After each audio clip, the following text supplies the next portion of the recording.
Bonjour les amis, dans cette vidéo, nous allons voir quelle est la différence entre les chatbots et les flowbots. Parce que souvent, vous allez attendre les noms de chatbot, mais le flowbot, on entend peu souvent et on ne sait pas ce que c'est. Donc, passons tout de suite à là. Donc, en utilisant des bots, tu peux automatiser les conversations avec les clients et diminuer la charge de travail de ton équipe ou de toi-même si tu es freelance. Donc, qu'est-ce qu'un chatbot? Bon, un chatbot est un outil qui simule une conversation avec tes clients. Il peut être utilisé pour le chat en direct de ton site web et sur les applis de messagerie telles que WhatsApp, Facebook Messenger, Telegram et SMS et Instagram. Lorsqu'un client envoie un message, le chatbot reconnaît ce qui est dit, puis formule et envoie une réponse. Évidemment, il ne fait pas ça automatiquement de sa propre initiative, je vais dire. On va le programmer en amont, on va dire qu'est-ce qui est bien de faire, ce qui est pas bien de faire. Une fois qu'on aura connecté, là, il pourra interagir avec nos clients ou nos visiteurs de manière qu'on le souhaite. Un chatbot peut répondre aux questions fréquemment posées et même collecter des leads tout en contribuant à diminuer la charge de travail de ton équipe. C'est vraiment ça le plus-value en fait. Ici donc à côté, j'ai mis une conversation qui pourrait être qui arrive souvent en fait. Donc là, le chatbot l'accueille avec un message de bienvenue. Bonjour, mon nom est chatbot Olivier. N'hésitez pas à me faire savoir si je peux vous aider. Et ben là, le client dit bonjour. Quels sont vos frais d'expédition pour un site e-commerce par exemple? Bah merci pour votre message. Les frais d'expédition sont de 3,95 € pour toute l'Europe. Donc la personne dit merci.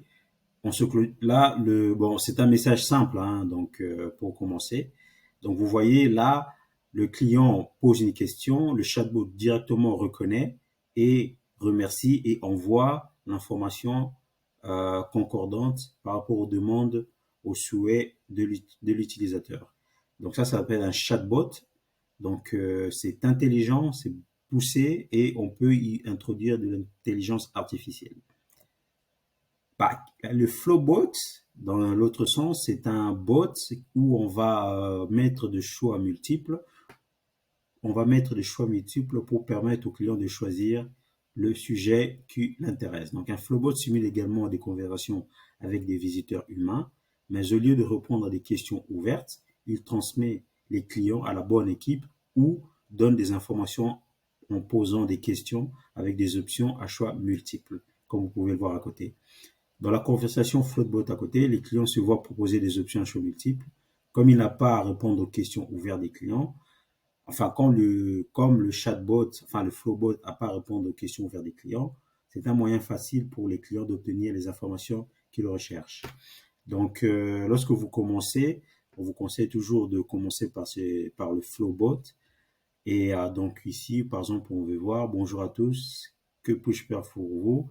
Donc il donne quatre choix multiples. Le client choisit information sur le produit.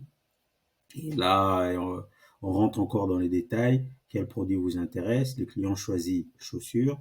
Et là, bah, on lui donne l'adresse, par exemple, voilà, de notre site internet où il y a dans la page chaussures.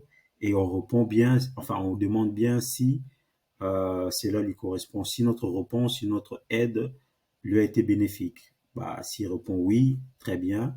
Éventuellement, on peut lui proposer d'aller noter nos conversations dans les sites dédiés. Ou si pas encore, bah, on va continuer la conversation. Donc voilà en gros, la différence entre un chatbot et un flowbot. Donc voilà, tu peux ajouter une grande variété de contenu à ton flowbot, du texte, des fichiers, aux photos et au contenu dynamique. Donc voilà un peu par rapport au texte, ce qu'il y a à ajouter, aux photos et vidéos. Bah, n'hésitez pas à mettre pause dans la vidéo pour pouvoir lire calmement. Au niveau des dossiers, donc vous avez la possibilité d'ajouter des dossiers, tout ça. Contenu dynamique, pareil.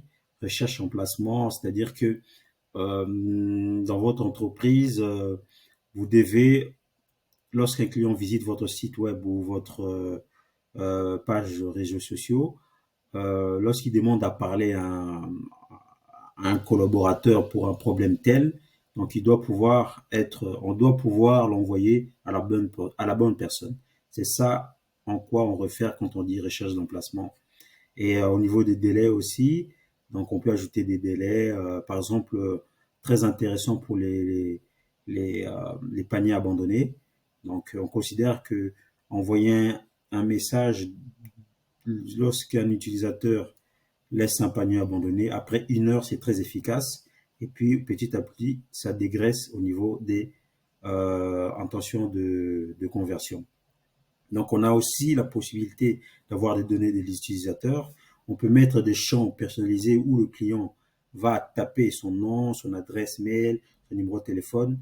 Évidemment, avec dans la suite de Meta, donc dans les applications de Meta, de messagerie Meta, WhatsApp, SMS, tout ça, Instagram aussi, on peut faire ça, Facebook Messenger, on peut, étant donné qu'ils ont, Facebook a déjà les coordonnées des personnes, d'utilisateurs de ces applications, automatiquement, soit c'est l'adresse mail qui apparaît, si la personne doit transmettre son adresse, soit c'est son numéro qui apparaît, ce qui fait que la personne aura moins d'étapes à faire, à effectuer pour pouvoir convertir. Donc, tout est automatisé. Elle n'aura plus qu'à choisir.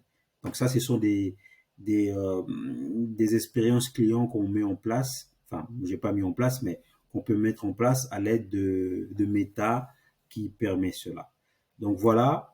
Ici, en fait, on peut voir comment les Flowbots se présentent. Ici, c'est un Flowbot WhatsApp. Donc, faites pas attention, c'est marqué Instagram username.